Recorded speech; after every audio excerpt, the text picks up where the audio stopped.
Oui, en tout cas, le roi Salomon a fait ce qu'il avait fait. Il a bien résumé la fin de sa vie. Il a fait longtemps avant la mort. Tout est vanité. C'est-à-dire avoir tant de richesses, tant de femmes, tant de concubines. Et je me suis demandé si ce n'était pas une allégorie.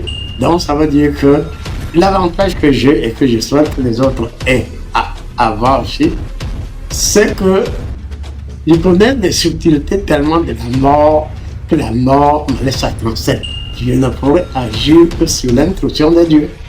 Et par conséquent, oui, comme on l'a vu tout à l'heure, il y en a qui vont être enlevés, et même ceux qui doivent être enlevés doivent être préparés à l'enlèvement. Ceux qui iront dans les ombres, eux, sont préparés pour les ombres. Mais si on doit expliquer véritablement le contenu du monde des ombres, ils auront un frisson et ne désireront même pas aller dans les ombres. Et je vous assure que même certains de nos détenteurs de totems et autres, à haut niveau, savent très bien de quoi je parle d'ombre. La mort, c'est juste un changement de cycle. Que ce soit dans la science, que ce soit dans la Bible, que ce soit dans la tradition, on reconnaît effectivement qu'à un moment donné, même la notion de ça, je sais même dans notre tradition, il y a une expression, accroche ton sac. Là où tu peux décrocher. Là où tu peux décrocher.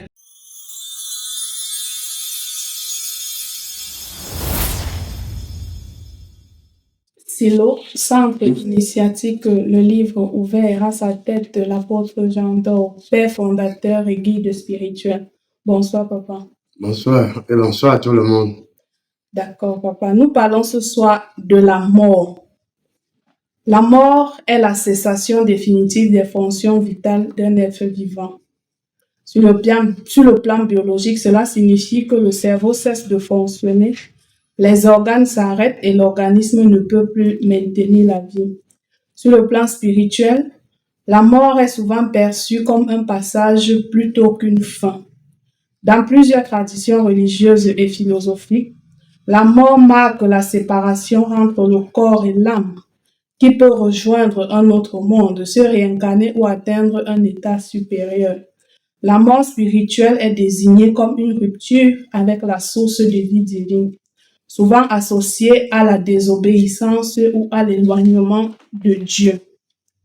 Dans de l'incertitude au souffle de vie, vous dites, vu sous un autre angle, l'humanité tout entière est un esprit dans la mesure où de la diversité naît le sublime, si les interréactions codifient l'harmonie.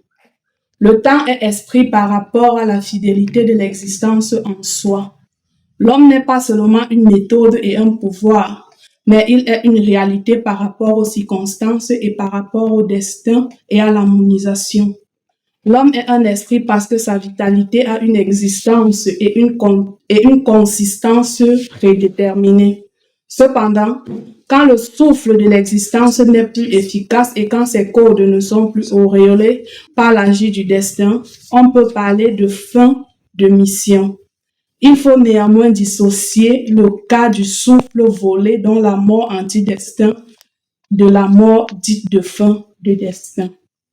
Papa, nous aimerions bien comprendre au préalable quelle est la différence entre la mort anti-destin et la mort dite de fin de destin. Vous savez que quelqu'un pour vivre, accomplir sa mission, à la fin de sa mission, il y a le départ.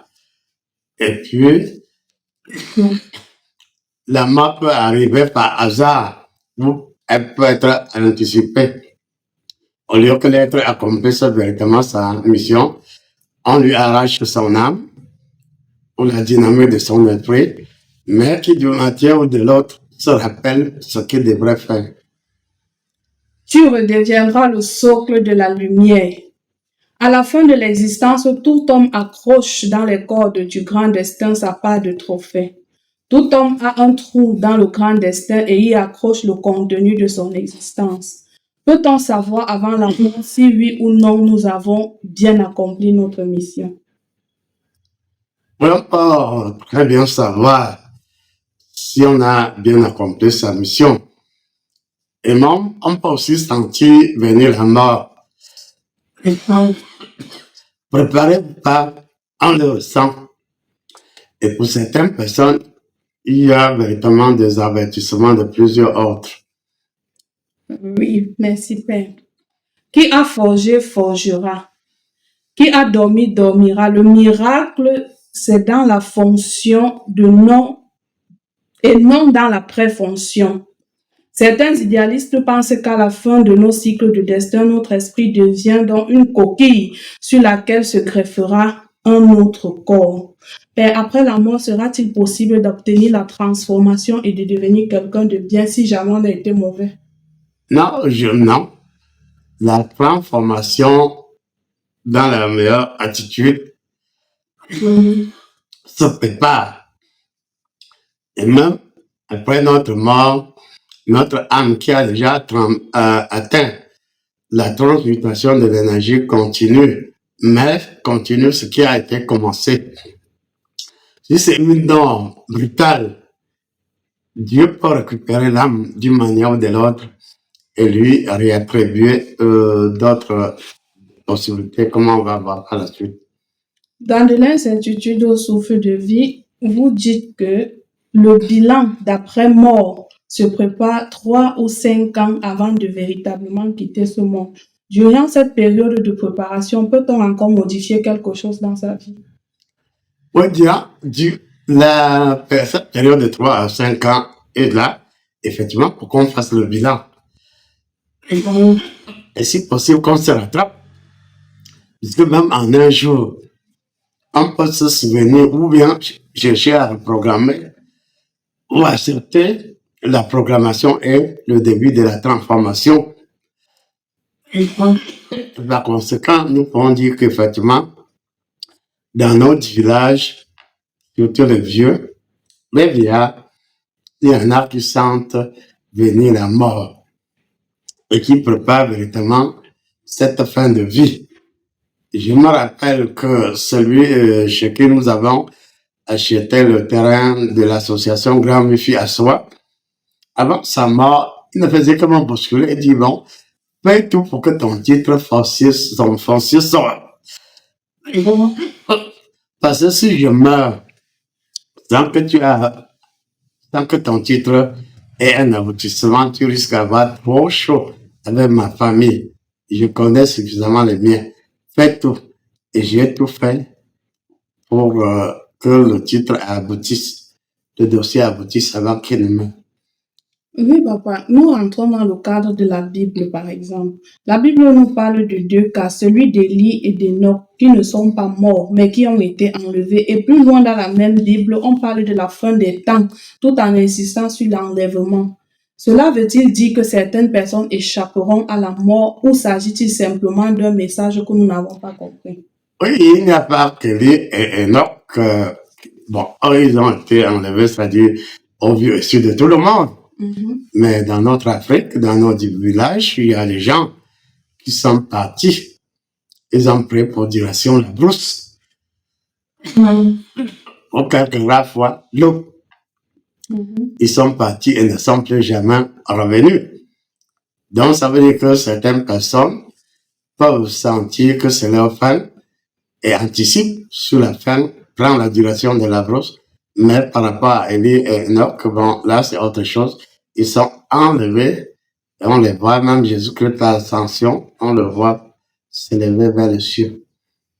Si la mort spirituelle est désignée comme une rupture avec la source de vie divine, quel est le but ou la raison d'une mort spirituelle? Peut-on dire que la mort du roi Salomon était une mort spirituelle? Oui, en tout cas, le roi Salomon a fait ce qu'il avait à faire. Il a bien résumé la fin de sa vie. Il a fait longtemps avant la mort.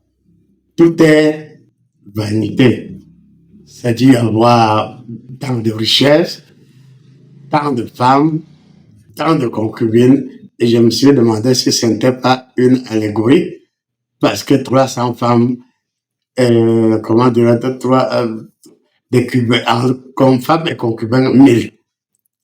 Il les gère comment? Une année n'a que 365 jours. Bon, ça veut dire qu'il lui était presque impossible, à moins qu'il n'agisse comme certains chefs de notre village, c'est-à-dire prendre plusieurs femmes le même jour pour avoir. Mais lui, même s'il prenait plus d'une par jour, il ne pouvait pas y arriver. Donc, ça veut dire que c'est quelqu'un qui a eu beaucoup de tribulations, mais à la fin, il a constaté que tout cela n'était que vanité, Dieu lui avait fait demander son choix. Il a dit qu'il voulait la sagesse pour bien gérer son peuple. Et Dieu, effectivement, lui a donné la sagesse et beaucoup de richesses et beaucoup de possibilités. Il a géré, mais à un moment donné, bon, il a eu un peu trop de femmes. Lui-même s'est rendu compte que cette quantité-là le dérangeait. Puisque certaines, bon, d'après la Bible, ont cherché même à le détourner de son vrai chemin, de sa vraie nature, de son vrai Père qui est Dieu. Certaines voulaient lui imposer leur choix, c'est-à-dire leur d'âge. Et par conséquent, on peut dire qu'à ce niveau-là, le pauvre Salomon, il a été très malheureux. Tu sais qui est ton Dieu.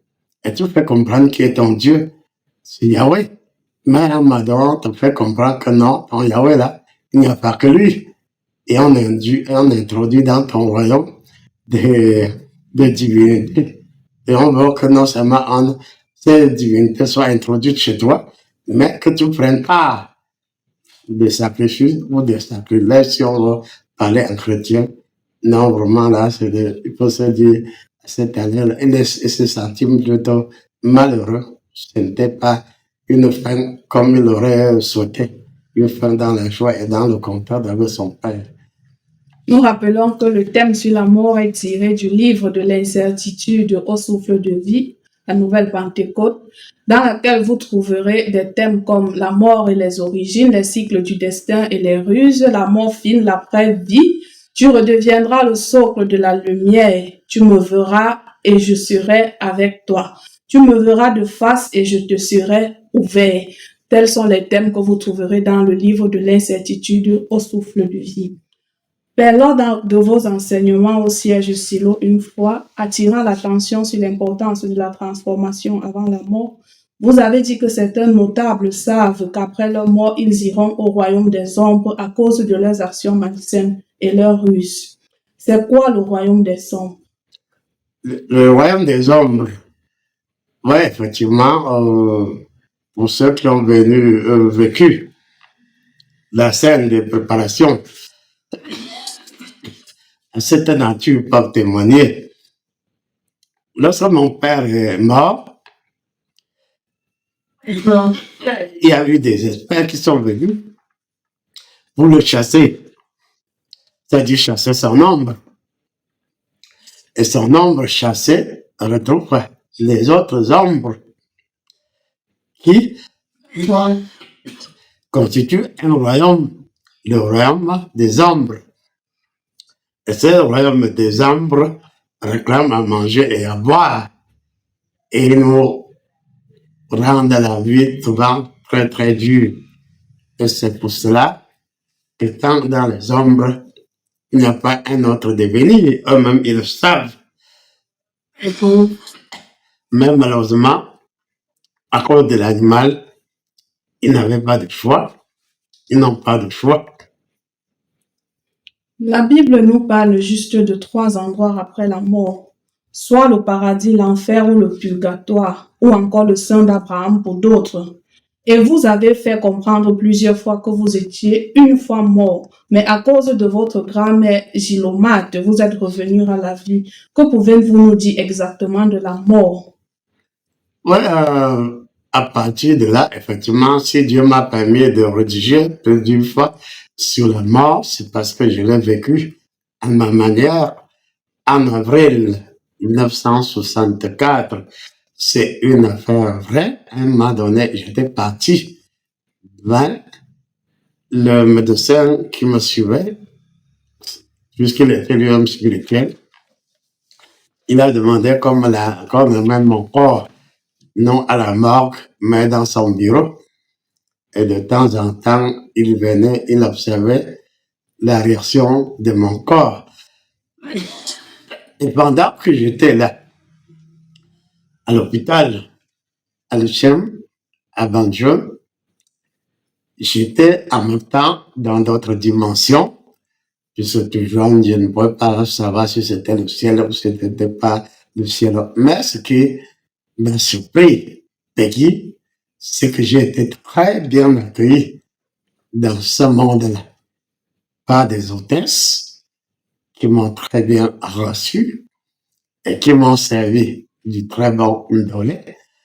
Et sur la terre, on dit très souvent, si tu rêves et tu manges, c'est que c'est la sorcellerie. Je ne me suis même pas posé la question de savoir était-ce la sorcellerie ou était-ce la magie ou était-ce ceci. Je me trouvais dans cette dimension et j'ai été bien accueilli par ces hôtesses qui m'ont offert beaucoup à manger. D'autres hôtesses m'ont conduit vers une immensité.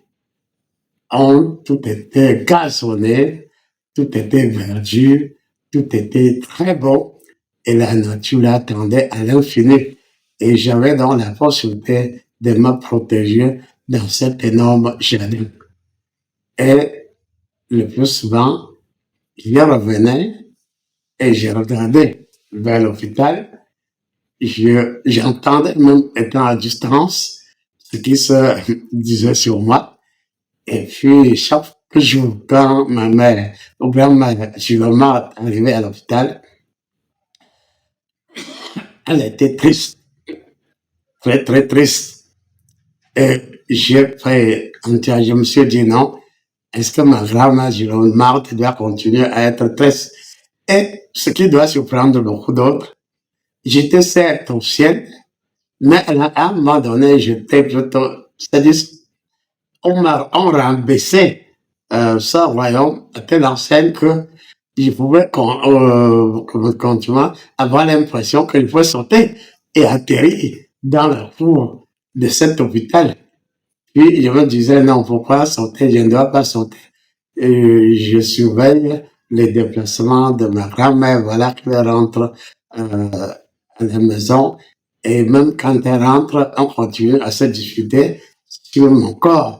Fallait-il m'enterrer chez mon père au quartier de la chefferie à Kiala? Fallait-il m'enterrer à quoi? Chez ma grand-mère, les deux familles, donc, chercher où on devait m'enterrer et je suivais tous ces mouvements. Mais ce qui est étonnant, c'est que chaque jour, il y avait des êtres spéciaux qui veillaient très bien sur moi.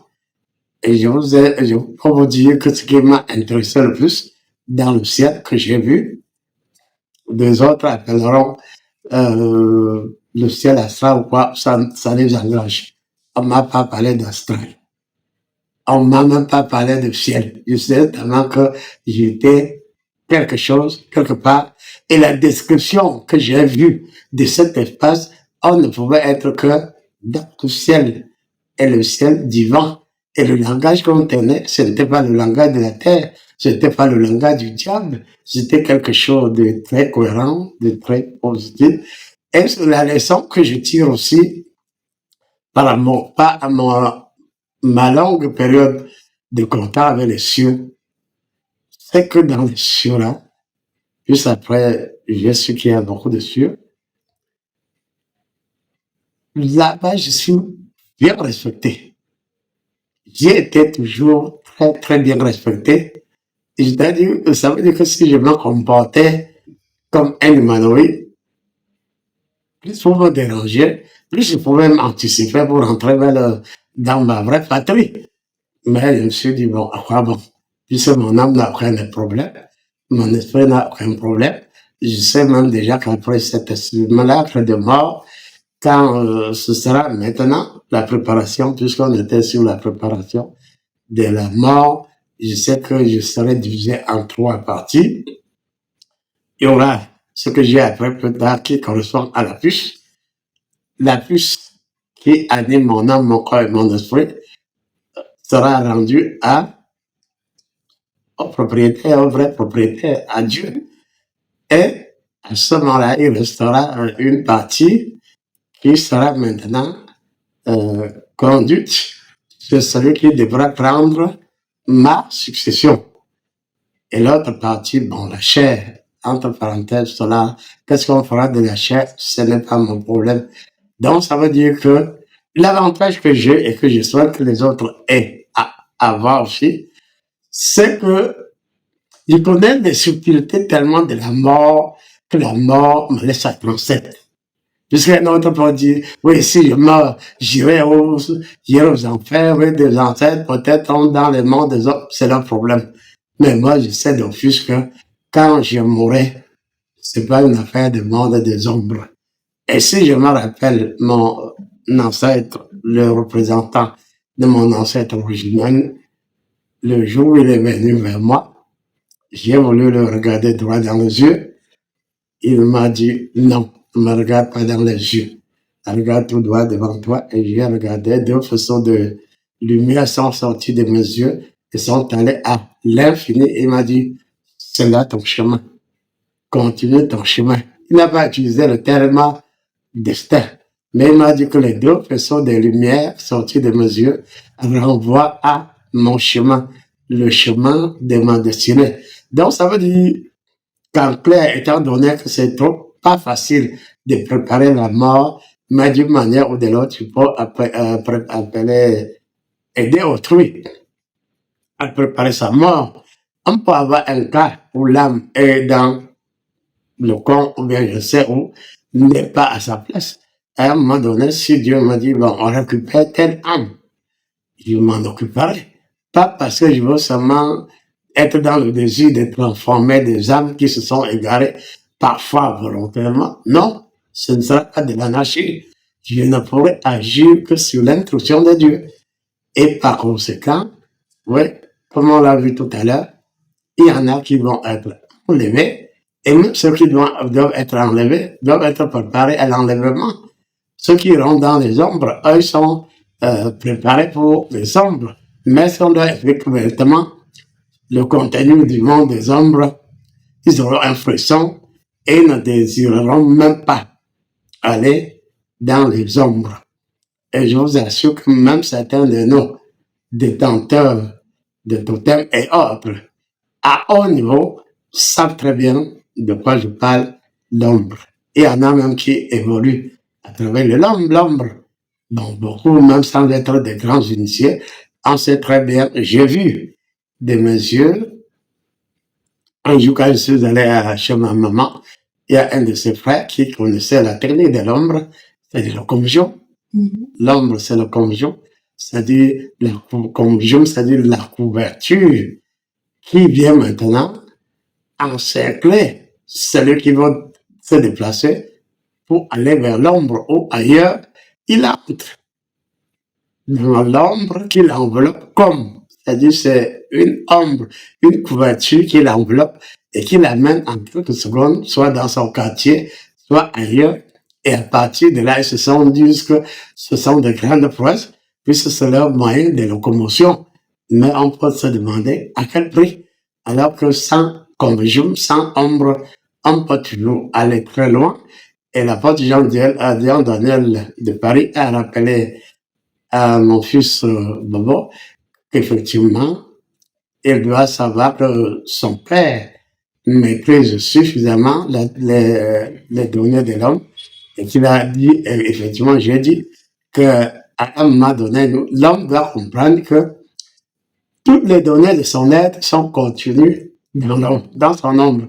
Et la nature avait prévu cela pour que quand quelqu'un peut venir chercher à t'arrêter, il t'arrache, mais l'essentiel de tes données sont contenues dans l'ombre. On arrache le corps, on part avec, mais il y a une reconstitution possible des données de ta réalité dans ton ombre. Oui, ben, il y a aussi cette catégorie de personnes-là qui disent avoir vécu dans tel ou tel pays à une période donnée. Un exemple, quelqu'un peut avoir vécu au Congo en 1942, a même eu une famille et des enfants, et il se retrouve à nos jours au Cameroun, a une autre famille et des enfants, et se souvient clairement de sa vie au Congo et même du nom de ses différents enfants. Est-ce une autre variante de la transition ou alors ceux-là sont des êtres un peu très particuliers? Bon, ça touche un des aspects de ce qu'on appelle la réincarnation. C'est-à-dire que quelqu'un peut être au Cameroun, pour une raison ou l'autre, il se sent mal aimé, mal à l'aise, comme j'ai tout à l'heure, que si j'étais humanoïde au sens pur et dur, je pouvais, compte tenu de la merde que vous m'appelez, il m'a dit, bon, pourquoi ne pas aller dans ma vraie patrie que les autres aussi, et à travers, ce n'est pas pris à moi. Alors que je sais très bien que je peux partir quand je veux, mais cela, c'est une variante de la réincarnation. C'est-à-dire que dans la réincarnation, il y a plusieurs variables enrichies à tort et à travers la réincarnation.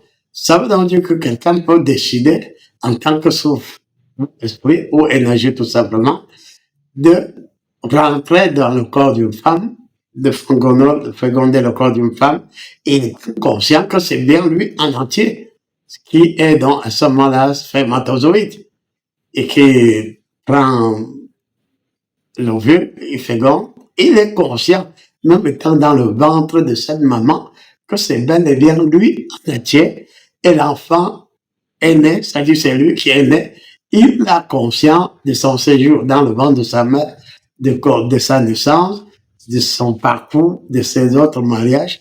Il se souvient toujours à partir de l'énergie de sa tombe originelle. Il se rappelle qu'il était au Cameroun à tel moment. C'est-à-dire qu'à ce moment-là, l'homme voyage tout simplement, laissant le mot réincarnation, il voyage tout simplement à partir de son atome primordial, que mes amis racontent à tort et à travers. L'atome primordial, c'est un atome qui a une source, qui se rappelle sa source. C'est un atome formidable, puisque d'une intelligence primordiale, et à partir de là, il peut se souvenir de certain nombre de ses vies. Ça qu'on le lui rappelle, même si Dieu a eu à me rappeler une fois 8 de mes vies antérieures, mais c'était juste pour qu'on ne vienne pas me donner une trop grande impression, vie antérieure, il me dit, toi-même, tu as vu 8 antérieures, et il a décrit les 8 vies. Et je me suis rendu compte qu'effectivement, que ce soit écrivain, chercheur et tout ça, c'était des moments vrais. Et à de nos jours, je recumule les 8 particules des 8 formes de vie de mes vies antérieures, et à partir de là, on peut donc savoir aussi que c'est l'impatience qui a touché cet homme. Il n'a pas été du tout patient, parce qu'il aurait pu être patient, même si on l'a emmerdé dans une famille au Cameroun, il aurait pu résulter. Comme je viens de dire, c'est une histoire, ouais, que pourrait me dire, mais vous, là, vous me dérangez trop, vous me donnez même pas. Je suis dans notre monde sale, trop sale, et puis, alors que chez nous, c'est la propriété, il y a des gens qui sont des milliers de êtres célestes à mon service. Mais je préfère à la manière de Jésus abandonner tout ça pour venir écouter toutes vos sorties, patienter, on peut se dire, patienter jusqu'à quand? Oui, ben, nous allons un peu rester dans votre cadre spécifique. Et on nous parle souvent des enfants de 2 pays.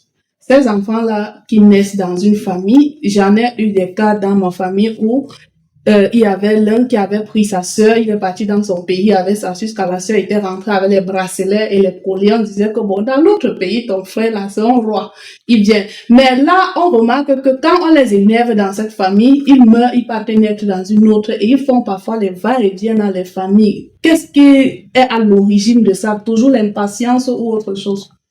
Disons qu'en réalité, mon cas est rare, puisque Dieu m'a moulé.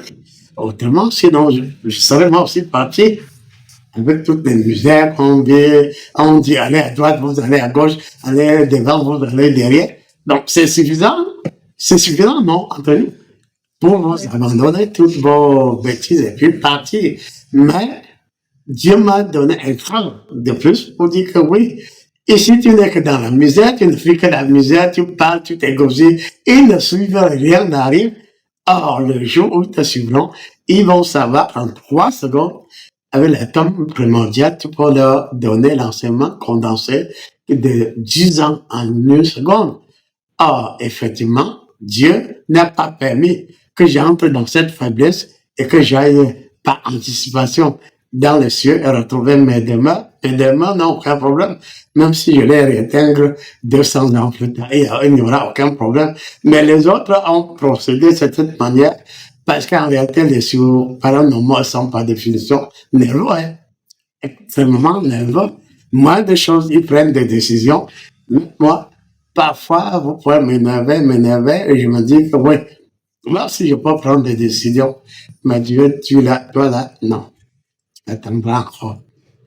Vous avez souvent parlé du fait que vous n'êtes pas trop dans la logique selon laquelle un homme meurt, il prend peut-être la forme d'un dauphin après la mort. Alors, la mort est-elle une étape de transition vers une autre forme d'existence? Et si oui, quelles sont les méthodes spirituelles qui peuvent nous permettre? Oui, effectivement, la mort, c'est juste un changement de cycle. Que ce soit dans la science, que ce soit dans la Bible, que ce soit dans la tradition, on reconnaît qu'effectivement, qu'à un moment donné, même la notion de ça, juste même dans notre tradition, il y a une expression, accroche ton sac.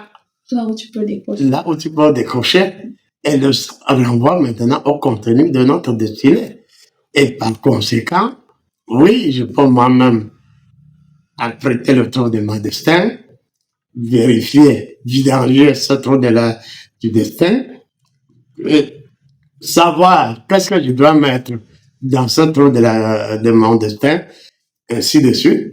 Et mon combat, c'est qu'en réalité, je puisse accomplir ma vraie mission, puisque, selon moi, je sens venir l'écho de mon destin, mais c'est pas encore ça. C'est pas, non, il faut être honnête, puisqu'il y a un des thèmes, être vrai, non. Il faut être vrai. Pour moi, je le dis très souvent, je ne suis même pas à l'introduction de ma mission. Parce que si j'y étais, d'une manière ou de l'autre, vous m'obéirez. Est-ce que vous m'obéissez? Si vous le dites, peut-être un peu, peut-être un peu, mais dans la réalité, pas encore. C'est-à-dire donc que chacun doit assumer sa destinée à telle enseigne que la mort dans l'avenir ne soit plus une espèce d'épouvante.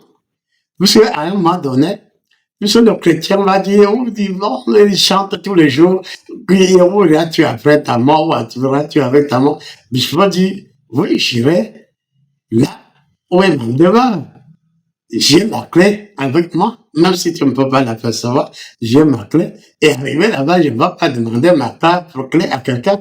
Donc, pour ça, je peux donc banaliser la mort.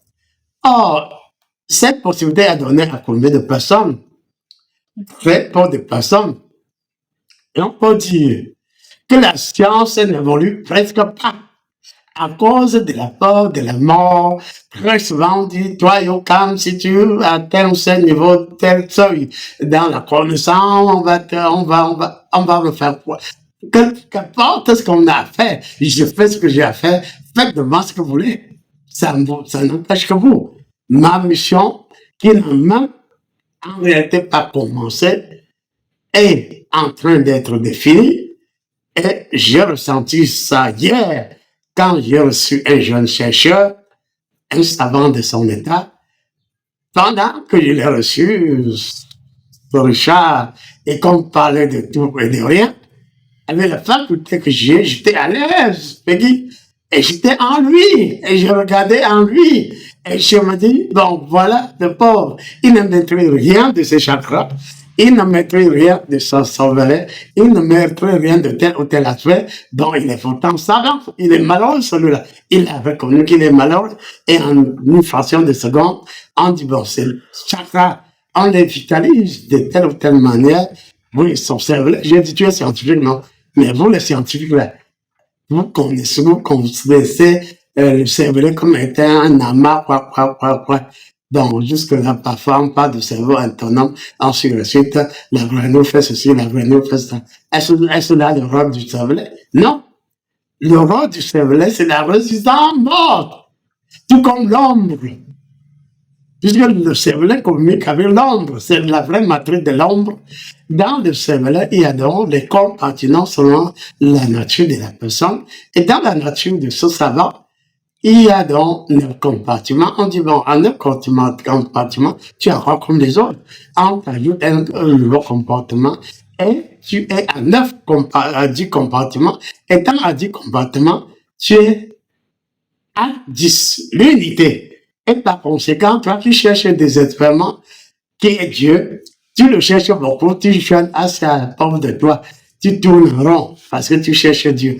Or, l'ennemi de Dieu t'a fait tourner le dos à Dieu.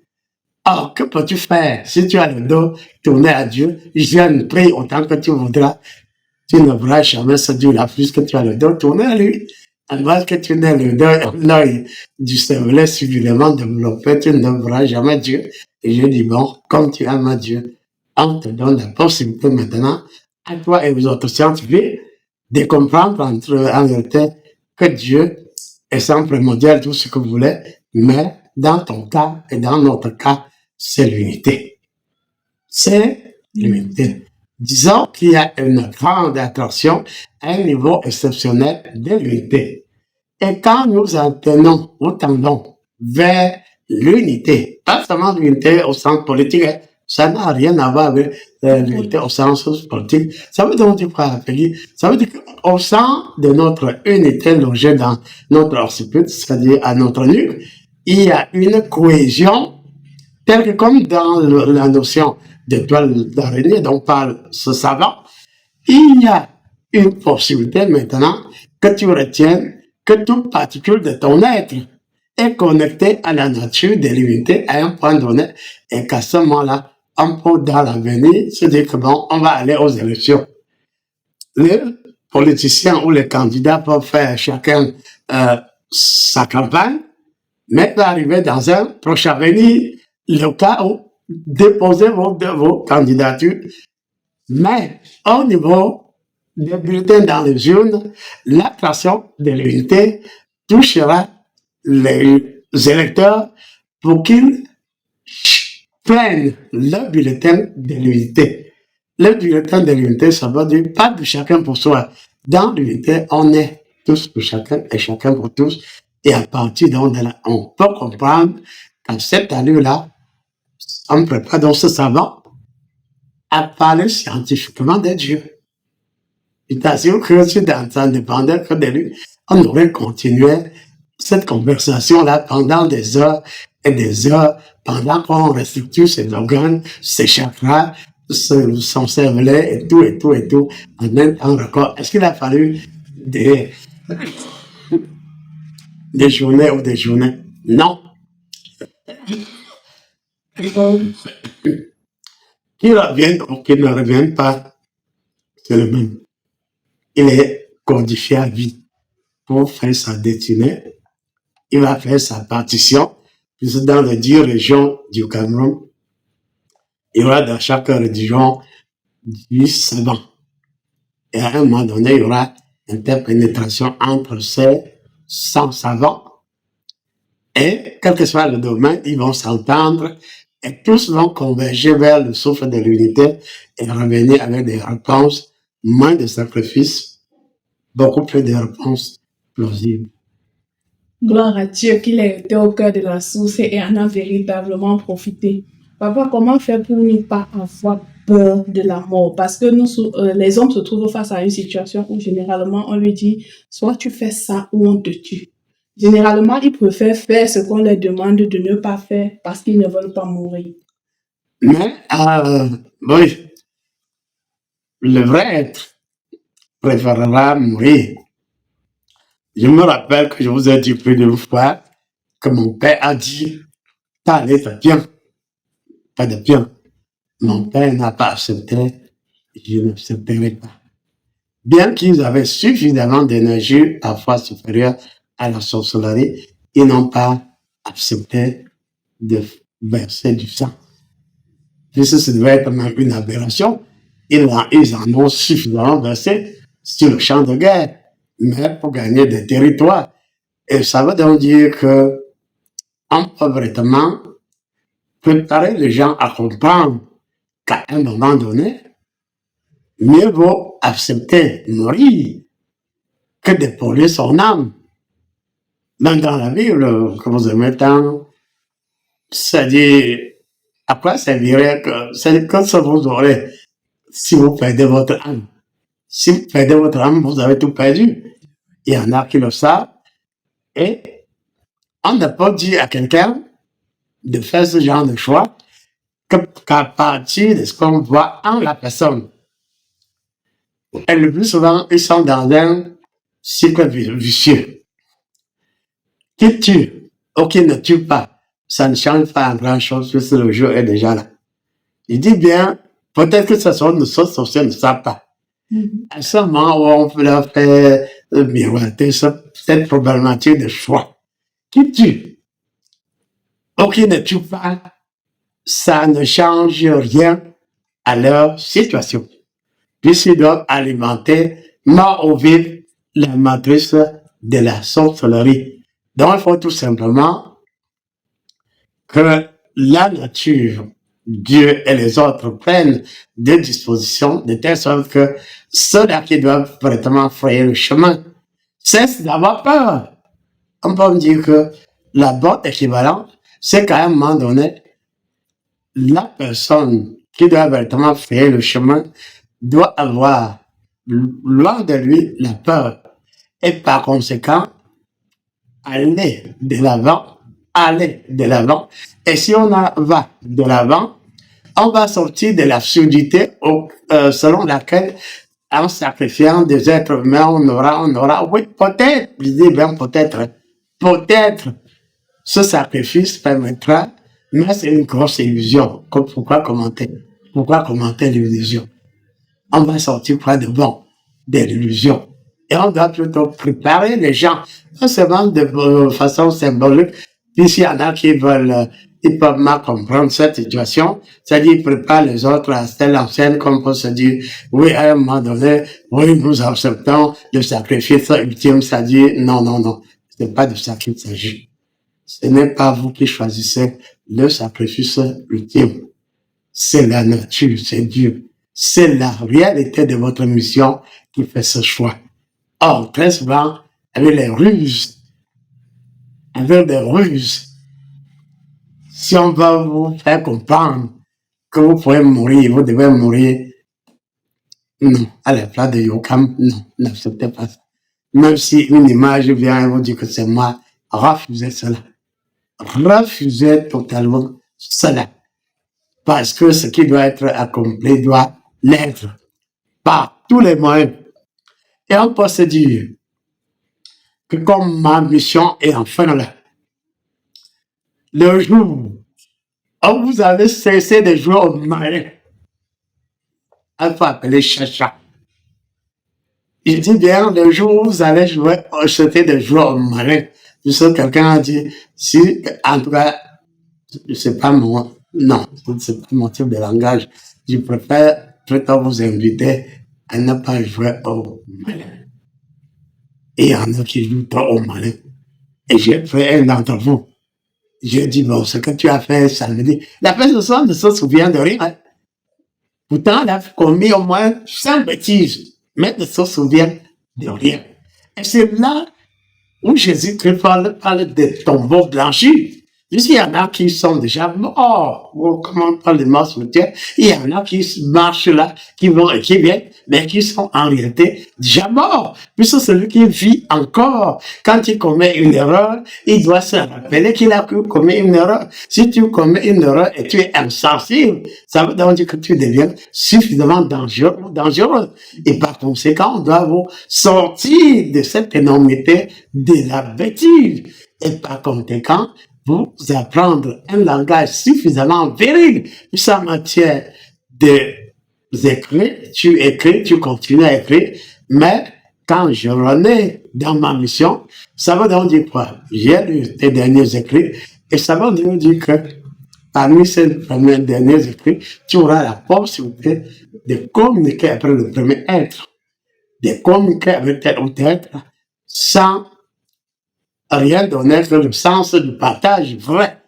Et à partir de là, tu auras l'état d'atteindre ce haut niveau de la connaissance, mais comme on ne mange pas la connaissance selon le calendrier, il y aura l'attraction multiforme qui va se préparer pour que rentrer de là, tu rentres au ministère et que tu aies de quoi manger et que tu aies de quoi avec quoi faire manger autour de toi et à partir donc de toi, tu pourras vivre.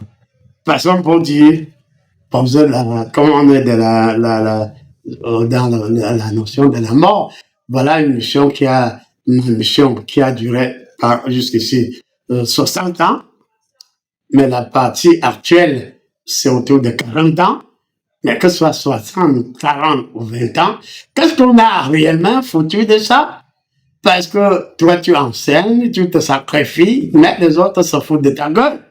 Parce que ça ne fait pas, selon eux, bouillir la marmite. Et le grand paradoxe, Flore, c'est que quand bien même tu fais que la marmite pour se bouillir, après maintenant, tu oublies. On oublie le mystère. On peut dire qu'à ce moment-là, Satan s'arrange à nous embrouiller à telle enseigne qu'on a l'impression que Dieu n'a rien fait pour nous, alors qu'il y a des preuves tangibles. Quelqu'un est là et il ne vit à 100% que du silo. Et il se comporte comme si le silo n'a jamais aidé. Ça veut donc dire que si j'étais humanoïde, vu tout cela, je me dis, j'ai donc formé ces gens pourquoi? Je ne formerai plus. Je vais former.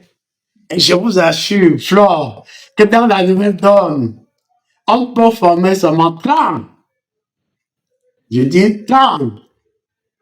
Et la force redimensionnée des 30 peut rentrer dans la programmation de Dieu. Les 30, comme avec l'autre, la elle, 30 000, avec combien? 900 000. Et à ce moment-là, l'apôtre Jean d'Or sera en retrait et je vais leur demander à Dieu, j'ai commencé à lui poser la question, parce que les humanoïdes, vous dérangez un peu trop.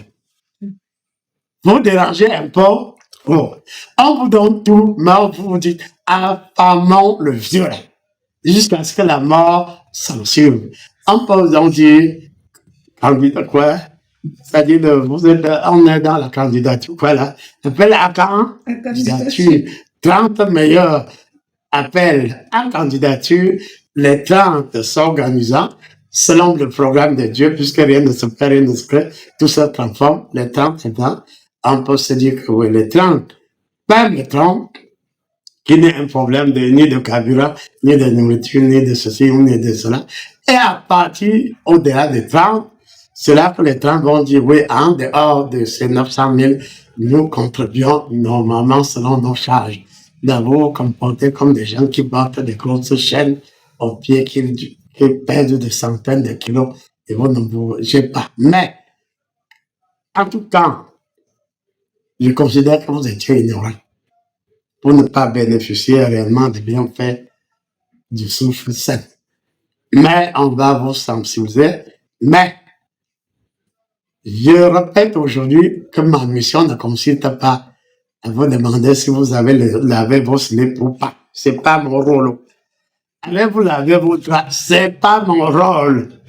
Le jour où vous deviendrez un Yokama, vous saurez que comme lui, vous devez être propre. Ça non propre. C'est-à-dire comme votre frère, vous devez être propre. Et par conséquent, on ne doit pas être derrière vous avec un coup de fouet. Si on est devant vous avec le fouet, pour que vous sachiez que vous devez être propre, là, il y a problème. Que vous sachiez que vous devez porter un slip propre, là, il y a problème. C'est-à-dire qu'il y a, dans la grande spiritualité, des choses qu'on ne doit plus enseigner. Des choses, oui, qui relèvent certes de la morale, mais que le moral, les 10 commandements, c'est en réalité pour ceux qui sont encore dans la morale. Oh, Jésus est largement au-dessus de la morale. Et à ce moment-là, tu sais avec certitude qu'elle ne va pas voler. Personne n'est derrière toi pour dire que tu ne voleras pas. Personne n'est derrière toi pour dire que tu ne dois pas forniquer. Personne n'est derrière toi pour dire que tu ne dois pas tuer. Parce que c'est en toi inné que tu ne dois pas tuer, tu ne dois pas voler, tu ne dois pas faire ceci, tu ne dois pas faire cela. Les 10 commandements, c'est l'introduction à la grande spiritualité. Les 10 commandements ne sauraient se substituer au vrai commandement de Dieu. Car il n'y a plus que les 10 commandements. Et je vous assure, preuve à l'appui, que je fais ce que j'ai à faire parce que je le ressens dans mon âme et je le fais pour me faire plaisir et pour faire plaisir à celui qui m'a créé. Adieu. Merci à vous. Merci beaucoup, grand sage. Merci. Amen.